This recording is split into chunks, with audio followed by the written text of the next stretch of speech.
Para cerrar finalmente esta segunda jornada del seminario, le vamos a dar la palabra a Emilio Guiñazú. Es ingeniero industrial, egresado de la Universidad Nacional de Cuyo, cuenta con un MBA cursado en Monterrey, México, con más de 20 años de experiencia en el sector privado vinculado al sector energético, mayormente en energías renovables.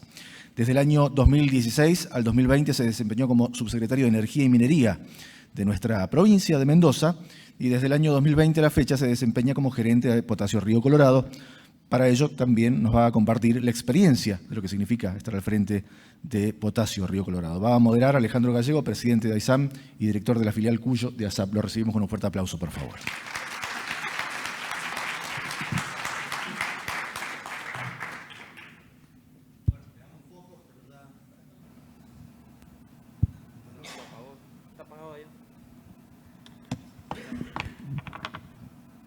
Quedamos pocos, pero quedamos. Lo vamos a hacer rápido.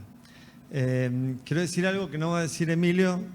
El primer punto, entre todos sus logros, la perseverancia creo que es el más importante, dado que está dirigiendo 2 proyectos mineros en una provincia sin tradición minera, en un contexto macroeconómico totalmente adverso, buscando socios privados, obviamente empresas internacionales que vengan a traer divisas sin las garantías de poder sacar sus dividendos. Así que realmente viene haciendo esto hace mucho tiempo, empujándolo hace mucho tiempo, con muchas ganas, y realmente es un ejemplo de perseverancia en un contexto totalmente adverso. Y también, bueno, ahora voy a contar los éxitos, pero sé que eso no lo iba a decir, por eso me atrevo.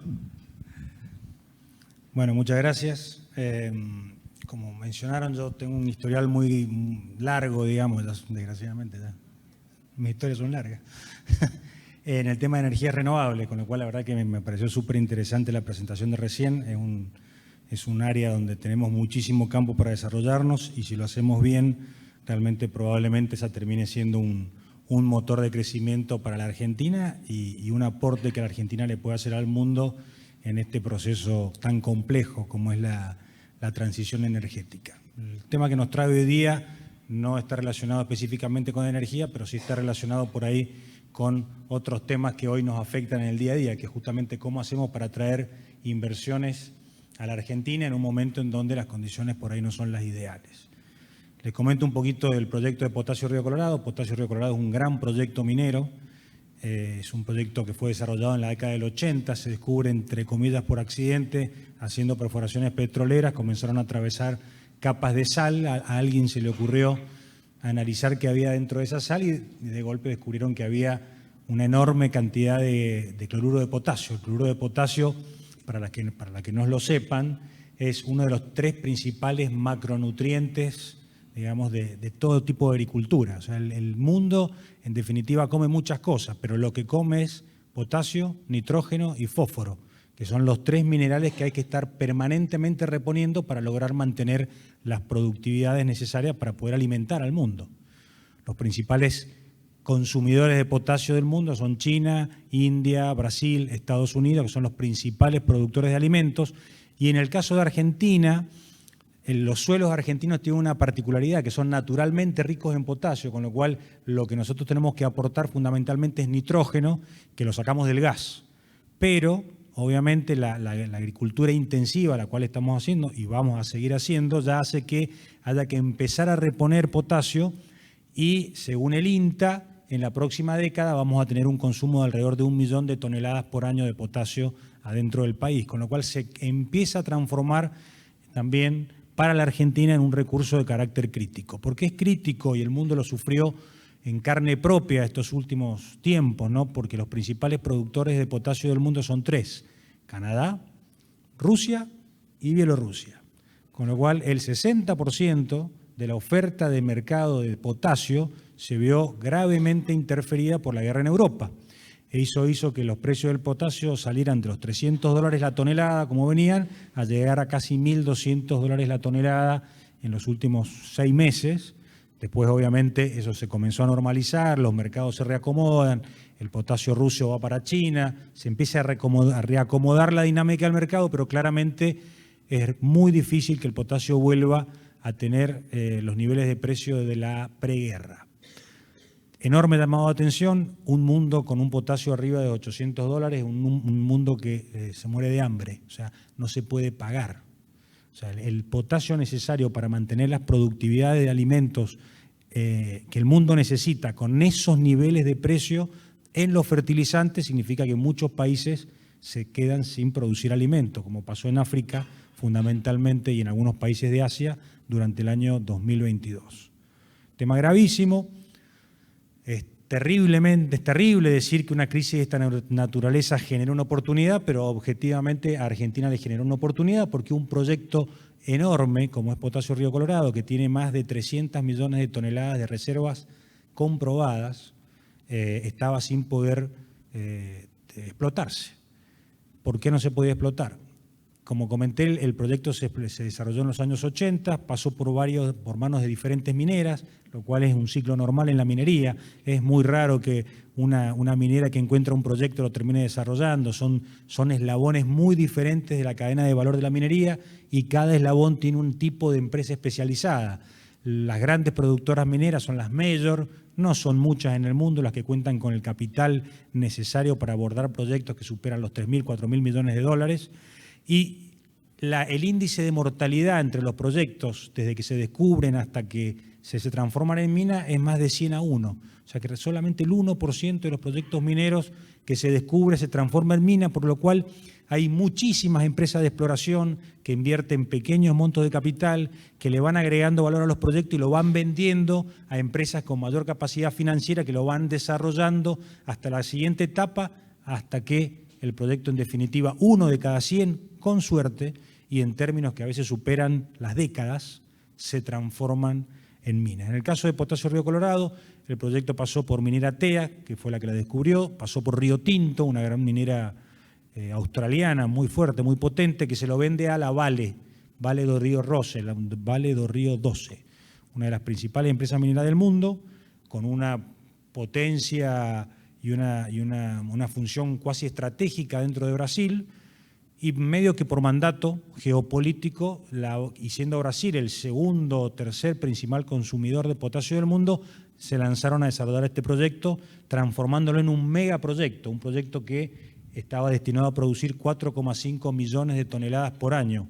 El potasio como materia prima no es muy diferente al litio en términos de consistencia, pero imagínense los volúmenes que estaba mencionando recién mi antecesor, cuando estamos hablando de 4,5 millones de toneladas.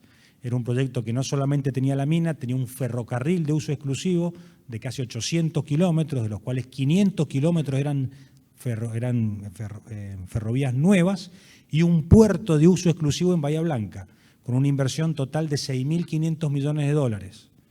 La Vale invirtió en ese proyecto 2.500 millones de dólares y después hubo una serie de eventos, algunos fuera de nuestro control, otros desgraciadamente dentro de nuestro propio contexto país, que hicieron que la Vale decidiera paralizar este proyecto cuando el ajuste del presupuesto del proyecto superó los 11.000 millones de dólares. En ese momento la Vale dijo, señores, paremos acá, porque esto no sabemos dónde termina. Problemas fundamentalmente, bueno, hubo una caída fuerte del precio del potasio, pero eso en realidad no afecta porque todos los proyectos mineros pasan por ciclo de precio. Pero sí tuvo un problema muy serio de logística, un proyecto que nunca pudo resolver la logística de salida. Planificó un ferrocarril, no tan bien, y a la hora de ejecutar ese ferrocarril, el proyecto se le empezó a atrasar, a incrementar los costos. Llegó a un punto donde tenían 30% avanzada la mina, 30, 40% avanzada el puerto, y no habían puesto un durmiente del ferrocarril. En ese momento la Vale decide paralizar, primero pensando que iba a ser un periodo corto. Bueno, la paramos por un tiempo. Después la Vale tuvo otra serie de problemas graves y terminó vendiendo su división de fertilizantes, con lo cual el proyecto quedó absolutamente huérfano. En ese momento, año 2000, ya estábamos en 2017, nos reunimos con la Vale, empezamos a buscar estrategias para destrabar el proyecto, hicimos una reingeniería del proyecto para reducir el tamaño del proyecto y eliminar las restricciones logísticas, hicimos una vuelta, un shopping around, tratando de conseguir inversores. No dio resultado esa operación, pasaron 2 años, que era el tiempo que le habíamos dado a la Vale para tomar una decisión. Según el Código Minero, un proyecto minero que no se explota en 5 años es plausible de sufrir la reversión de sus concesiones. Como obviamente no queríamos hacer eso, porque hubiera sido un tiro mortal ya para el proyecto, negociamos con la Vale la transferencia del proyecto hacia la provincia y que fuera la provincia quien claramente tenía otra voluntad, otra decisión, otra necesidad de desarrollar el proyecto, la que en ese momento iniciase el proceso de búsqueda de inversores. Proceso que arrancamos en el año, cerramos la negociación con la Vale en el año 2021, hicimos un reordenamiento de la compañía, un redimensionamiento de la compañía para tratar de hacerla más contenida, más eficiente y poder encarar el proceso de búsqueda de inversiones sin la presión, digamos, de una operación costosa como en ese momento tenía la Vale. Nos fue bien, logramos operar la mina con mejores índices de funcionamiento, no operarla, mantener la mina, porque esta mina nunca entró en operación, mantener las instalaciones gastando menos del 30% de lo que gastaba la Vale, inclusive encarando tareas de mantenimiento un poco mayores que se venían haciendo, con el objetivo de poner en valor el proyecto y ponerlo en condiciones de recibir un inversor. Y ahí vamos a la pregunta, ¿no? Está todo bien, todo lindo, ¿cómo hacemos para conseguir 1.500 millones de dólares para que vengan a un proyecto en Argentina que ya había fracasado en manos de un mega inversor, una mega empresa minera como es la Vale, en un contexto de país que no había superado determinadas restricciones o que no supera las restricciones que en su momento hicieron que la Vale decidiera paralizar el proyecto, como son las limitaciones para sacar las divisas. Alguien viene y pone 1.500 millones, en algún momento se va a querer llevar los dividendos de lo que puso. Bueno, hoy en Argentina es un signo de pregunta. Si bien la minería tiene un decreto que le permite repatriar dividendos cuando se comprueban las inversiones, ese proyecto todavía no está muy claro. Son muy pocas las empresas las que lo tienen, con lo cual es una barrera. ¿Cuál es la otra barrera? El tema de las restricciones a las divisas. Hoy se ingresan divisas a un valor y los costos de construcción están cotizados a una divisa que claramente tiene otro valor. Entonces, el descalce entre el dólar del MULC, que es por el cual ingresan los dólares, con el dólar comercial, que cualquier cotización que se le ocurra, cotización no es la del MULC, hace que un proyecto que debería costar 1.500 millones de dólares y termine costando 3.000. Bueno, son todas condiciones que realmente complican. Las propias de Mendoza, salir a explicarle al mundo que este proyecto, que es un mega proyecto minero, porque cuando todo el mundo dice, che, minería no se puede hacer, en Mendoza no se puede hacer minería, no, pero este proyecto sí, pero ¿por qué sí? Si tenés en todos lados los carteles que dicen no a la minería en Mendoza, fueran los mineros, bueno, no, mirá, este proyecto, por sus condiciones, por su realidad, por la idiosincrasia, por el lugar, por lo que sea, sí se puede hacer en Mendoza, tiene todos los permisos ambientales otorgados, tiene los permisos de agua otorgados, tiene ¿cómo le dicen? Una licencia social otorgada, con lo cual, bla, bla, bla, bla, ok. Un montón de cosas que realmente no hacen sencillo el atraer inversores. Entonces, ¿qué es lo que viene haciendo este hombre hace 3 años ahí? Bueno, ahí venía un poco el halago de que lo tomo, de la persistencia. La gran ventaja de este proyecto es que realmente es un gran proyecto minero. Esas 300 millones de toneladas de reservas comprobadas, que es solamente habiendo explorado el 30% del recurso disponible, con lo cual potencialmente superamos las 1.000 millones de toneladas de potasio, hoy, así como el litio lo tiene, tiene una importancia geopolítica. Y acá no tenemos el riesgo de que pase de moda, que la tecnología nos supere. El potasio se va a necesitar de acá hasta que se muera el último humano sobre este planeta. Entonces, tiene una importancia geopolítica ese yacimiento. La guerra en Europa demostró que las fuentes alternativas de potasio no son tan seguras como creíamos todos hace 2 o 3 años atrás, que no es solamente un tema de precio, que hay que comprar donde sea más barato, no, hay que comprar donde sea barato, pero sea seguro y no me dejen colgado de la palmera cuando haya algún problema, porque le pasó al mundo. El mundo se quedó colgado de la palmera y tuvimos problemas de provisión de alimentos y tuvimos aumento en los costos de los alimentos a consecuencia de una guerra que nadie vio venir.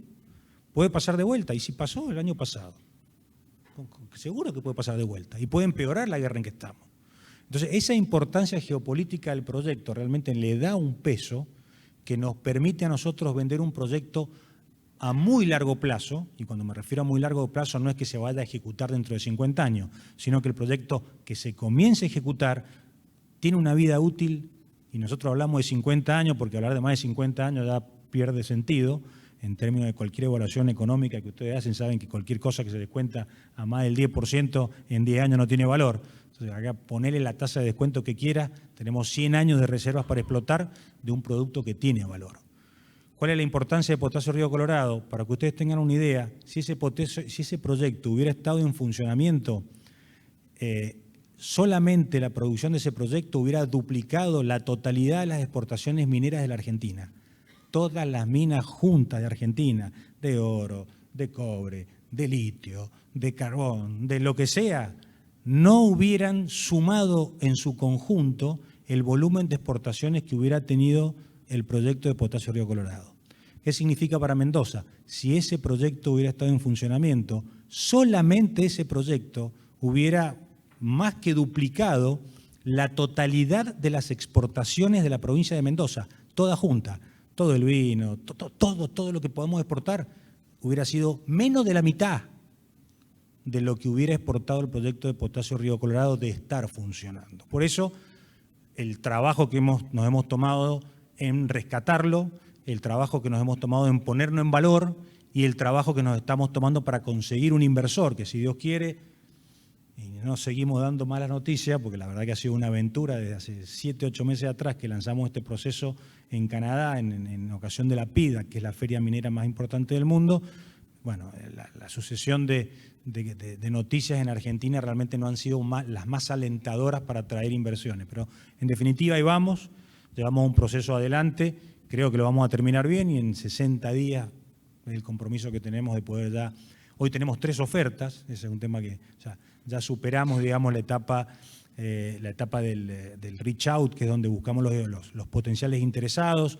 Superamos la etapa, la primera, abrimos el data room, las empresas interesadas analizaron, hicieron sus primeras ofertas no vinculantes, seleccionamos las ofertas no vinculantes que nos resultaban más atractivas y conseguimos 3 ofertas vinculantes con diferentes características, con diferentes mezclas de una polinómica que tiene su complejidad, mayores inversiones, plazos más cortos, mayores participaciones. O sea, hay cosas que estamos tratando de negociar con todos los bidders para tratar de llevarlos o llegar al punto de mayor valor tanto para ellos como para nosotros y en función de eso elegir a la empresa que va, si Dios quiere, y estamos haciendo un esfuerzo enorme, terminar de desarrollar el proyecto. Importancia para Mendoza, son miles de empleos. O sea, en su etapa de construcción, Potasio Río Colorado va a tener por lo menos 3.000 personas trabajando.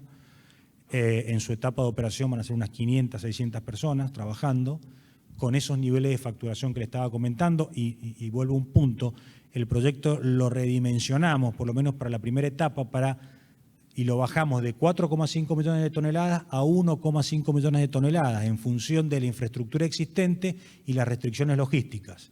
¿Cuál es la restricción logística que nos impusimos? Sale en camión. ¿Por qué? Porque no queremos subirnos a un tren que no existe. Sale en camión. ¿Cuántos camiones podemos poner en la ruta en un circuito que nos lleve a la estación de ferrocarril más cercana, que vaya y que vuelva con un régimen sustentable de tránsito, hasta 2 millones de toneladas por año? Ok, ¿qué es lo que tenemos en términos de infraestructura? Una planta dividida en 3 módulos de 1,5 millones de toneladas por año. Entre la restricción de transporte y la restricción de infraestructura, PLIM, número mágico, 1,5 millones de toneladas, que implica una inversión aproximada de 1.100 millones de dólares para ponerse en marcha.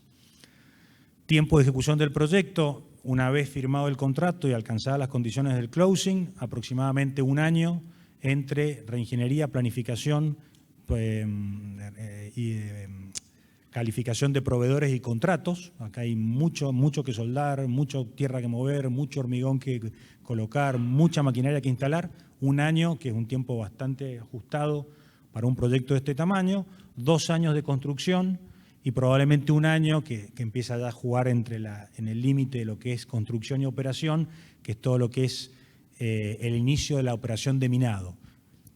Una característica interesante de este proyecto, que ese potasio que les comentaba es una capa de sal que se encuentra a 1.300 metros de profundidad. ¿Cómo la extraigo? Con agua. Se llama minería por disolución. Inyecto agua, voy disolviendo la sal, extraigo la salmuera, Una vez que tengo la salmuera en superficie, la proceso en una planta de proceso bastante compleja que separa el cloruro de sodio del cloruro de potasio, y ese agua se vuelve a reinyectar para reiniciar ese proceso en el cual el agua vendría a ser como una especie de retroexcavadora que me va extrayendo el mineral de esos 1.300 metros de profundidad, me lo lleva a la superficie y en superficie extraigo el mineral de interés y vuelvo a iniciar el ciclo. Es un proceso innovador, raro, no se utiliza en muchos lugares, pero es muy parecido de alguna manera al que se utiliza hoy para el litio. Lo que pasa es que el litio tiene el agua, ya está el litio disuelto en el agua. Acá lo tenemos que ir a disolver nosotros con el agua. Agua que tenemos que inyectar a 80 grados, con lo cual tenemos que calentar cantidades brutales de agua, con lo cual necesitamos cantidades brutales de gas. Ahí no somos tan ecológicos porque el sol no nos alcanza para poder concentrar y producir y calentar esa cantidad de agua que necesitamos nosotros como elemento de transporte del potasio que está a 1.300 metros de profundidad.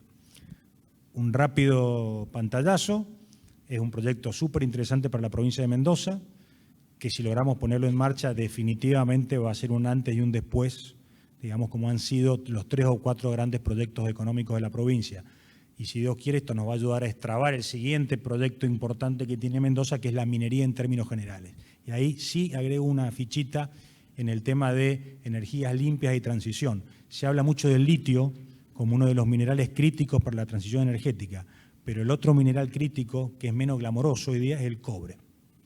Para alcanzar los objetivos de la transición energética en los próximos 30 años, hasta el 2050, pongámosle, hasta inclusive un poco menos, hasta el 2040 creo que es la fecha sobre esta, tenemos que extraer el doble del cobre, el doble de todo el cobre que la humanidad extrajo desde sus inicios hasta este momento. Ese es el desafío que nos impone hoy la transición energética. Necesitamos minar, extraer y producir muchísimos minerales, pero el masivo es el cobre. Tenemos que sacar el doble del cobre que la humanidad consumió hasta este momento en los próximos 20, 25 años. La pregunta es, ¿de dónde va a salir ese cobre? Porque no es como el litio que se volvió interesante en los últimos años, entonces salieron a buscar litio y están buscando litio. Cobre venimos buscando hace 30 años atrás, 40 años atrás, con lo cual el cobre que anda dando vueltas, más o menos ya saben dónde está. Ahora, ¿de dónde vamos a sacar esa cantidad de cobre? Bueno, Mendoza tiene un rol a jugar. Mendoza comparte geológicamente la misma riqueza geológica que Chile. Recién hablaban de los volúmenes que se exportan de Chile. Ustedes, para que tengan una idea, entre la frontera norte de Mendoza y la frontera sur de Mendoza, en esa franja Chile exporta más de 10.000 millones de dólares en cobre. Mendoza, cero. ¿Por qué? Por muchas cosas que no son motivo de esta charla, pero nuestro gran desafío, nuestro próximo gran desafío como gobierno, como provincia, es, terminando este proceso con Potasio Río Colorado, abocarnos fuertemente al desarrollo de los proyectos de cobre. Mendoza es muy rica en cobre, sobre todo en toda la provincia, pero tenemos una zona al sur, en el departamento de Malargüe, que es un departamento, es una región que tiene una vocación territorial muy fuerte y muy definida para el desarrollo de la minería, con lo cual no tenemos restricciones de carácter social para desarrollar la actividad. Así que, si Dios quiere, Mendoza tiene un rol para jugar en la transición energética a nivel local, desarrollando algunas de sus potencialidades en energía renovable, fundamentalmente la hidroeléctrica. Nosotros tenemos mucho potencial hidroeléctrico por explotar. Tenemos sol, nada comparable con lo que hay en la Puna. Viento no tenemos muchas cosas en Mendoza, pero un sonda de vez en cuando no nos sirve para generar energía eólica. Pero sí tenemos agua y tenemos saltos. Y uno de los planes que tiene Mendoza justamente es comenzar nuevamente a desarrollar los proyectos hidroeléctricos que tienen cartera. Hicimos un esfuerzo muy grande en Portezuelo del Viento, algunas restricciones de carácter político hicieron que ese proyecto se vea retrasado, pero la provincia inmediatamente se volcó al desarrollo del proyecto El Baqueano, que es un proyecto que está en el río Diamante, entre dos presas ya existentes, con lo cual de un minimísimo impacto ambiental, un proyecto sencillo, no muy caro, 400 millones de dólares para ponerlo en construcción, que la provincia los tiene, tenemos la plata para el, así que si Dios quiere, ese es un proyecto que podremos estar iniciando la construcción en el corto plazo, y después tenemos una cadena de 5 o 6 proyectos interesantes que le permitirían a Mendoza volver a tener un proyecto hidroeléctrico en construcción en forma permanente, con lo que eso significa en términos de generación de energía limpia y renovable y creación de empleo, que son las dos cosas que nos mueven. La creación de los empleos verdes. Algo se habló en la charla, en alguna de las charlas previas, porque lo vi mencionado. O sea, el trilema de la energía es la disponibilidad, la sustentabilidad, la seguridad, la accesibilidad y la sustentabilidad. Se le agrega la cuarta pata, que es la transición energética necesita la creación de empleos verdes o una economía verde que gire alrededor de esa transición energética. La hidroeléctrica cumple todos, es segura y es la más segura de las energías renovables, porque las otras energías renovables no son despachables, dependemos de la disponibilidad instantánea del recurso, tanto sea sol o viento. Algo podemos hacer con las baterías, el litio juega un rol, pero es caro. La hidroeléctrica es energía disponible y despachable, porque la tengo cuando la necesito. Yo almaceno el agua, aprieto un botón, tengo energía. Abro, cierro cuando me hace falta. Esa es una ventaja que tiene la energía hidroeléctrica monstruosa. Inclusive la energía hidroeléctrica es la forma más eficiente de almacenar energía. Ahí competimos con nuestros colegas de las baterías. Yo en su momento hice el cálculo de cuánto valdría el embalse de Portezuelo del Viento si lo comparamos con baterías. O sea, yo junto agua y estoy juntando energía. Pim. Necesito energía, abro la palanca, genero y vuelvo a juntar agua, y genero y vuelvo a juntar agua. Bueno, el valor de la capacidad útil del embalse de Portezuelo del Viento, si yo lo tuviera que comprar o equiparar usando baterías, sería de 70.000 millones de dólares. Eso es lo que, cuando hablábamos y teníamos las discusiones en Mendoza, que ¿para qué hacemos Portezuelo?, que es muy grande, que el coeficiente de utilización de la presa es bajo, discusiones que no tenían mucho sentido.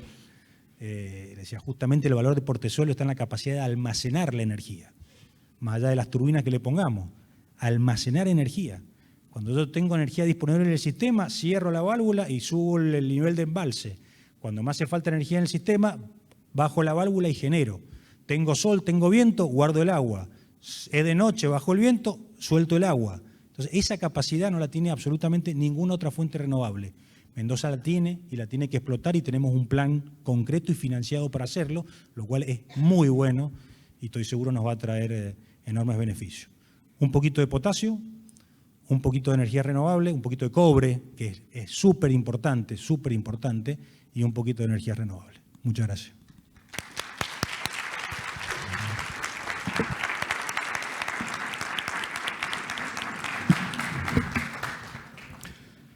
¿Preguntas? Adelante. Ya estamos tarde, pero bueno, muy bien.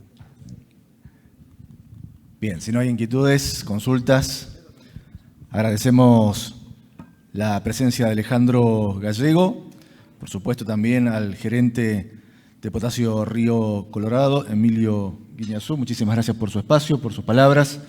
Les damos un fuerte aplauso, por favor, para despedirlo. Se lleva un pequeño presente por parte de ASAP.